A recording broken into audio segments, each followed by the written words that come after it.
नोएडा में जो केस हुआ है ये सही में बहुत खौफनाक है। आप भी जानकर हैरान हो जाओगे। इसकी जो बेसिक स्टोरी है वो तो आप जानते ही होंगे कि एक टेकी युवराज मेहता अपनी गाड़ी में ड्राइव कर रहे थे रात को और ये गाड़ी एक पानी से भरे गड्ढे में गिर जाती है। युवराज मदद के लिए चिल्लाते हैं। 1.5 घंटे तक वहां पर एसडीआरएफ, पुलिस, फायर ब्रिगेड सब आ जाते हैं लेकिन कोई इसे बचाता नहीं और करीब 2 घंटे के बाद युवराज की डूबकर मौत हो जाती है। इसी समय के अराउंड वहां पर एक डिलीवरी बॉय था मोनिंदर नाम का, जो युवराज को बचाने की कोशिश करता है। पानी में खुद कूद जाता है लेकिन अफसोस उसे युवराज नहीं मिल पाता। अब इस घटना के बाद जब मोनिंदर का इंटरव्यू लिया गया तो उसने बताया कि मौके पे पुलिस भी थी, एसडीआरएफ भी थी और अग्नि विभाग वाले भी थे, फायर ब्रिगेड वाले भी थे। किसी ने उसकी मदद नहीं करी। बोल रहे थे ठंडा पानी है, हम नहीं जाएंगे अंदर, इसमें सरिया है, अंदर हम नहीं जाएंगे। अब जब ये इंसिडेंट वायरल होने लगा, लोग सोशल मीडिया पर हल्ला मचाने लगे, सरकार से अकाउंटेबिलिटी डिमांड करने लगे, तो कुछ दिन बाद ये डिलीवरी बॉय मोनिंदर एक और स्टेटमेंट देते हैं। एक नया वीडियो जारी किया जाता है जिसमें ये बिल्कुल उल्टा बोलते हैं। 15 मिनट के अंदर अंदर वहाँ पे पुलिस पहुंच गई। कुछ लोग मौजूद थे, उन्होंने पुलिस को कॉल की। 15 मिनट के अंदर पुलिस पहुंचने के बाद फिर कुछ देर बाद ही एसडीआरएफ, एनडीआरएफ,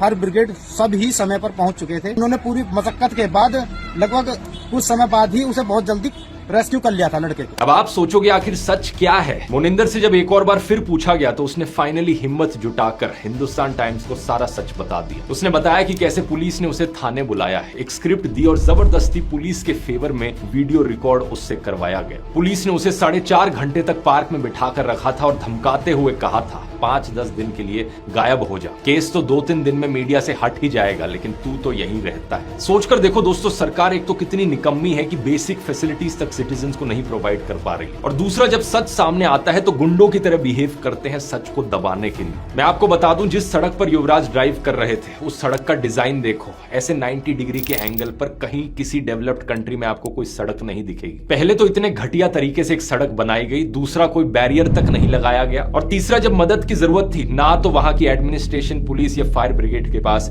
कोई भी इक्विपमेंट थी युवराज को बचाने के लिए। लेकिन जानते हो ये गड्ढा कहां से आया? इस जगह पर एक्चुअली में एक मॉल बनना था। बेसमेंट के लिए गड्ढा खोदा गया था लेकिन 2021 से इस प्रोजेक्ट को अबैंडन कर दिया गया। इंडिया टुडे की रिपोर्ट के मुताबिक ये साइट करप्शन के लिए पहले से ही सीबीआई इन्वेस्टिगेशन में थी। और सबसे शॉकिंग बात तो यह है कि इस घटना से सिर्फ 15 दिन पहले इसी गड्ढे में एक और ट्रक भी गिरा था। फॉर्चुनेटली उस ट्रक का ड्राइवर बच गया था, लेकिन तब भी जब ड्राइवर ने नोएडा अथॉरिटी से मदद मांगी थी तो उन्होंने उल्टा उस पर ही बाउंड्री वॉल तोड़ने का आरोप लगा दिया था। ये पूरी घटना दिखाती है दोस्तों क्या होता है एक शहर का हाल जब ऊपर से लेकर नीचे तक पूरा सिस्टम ही खोखला बन जाए।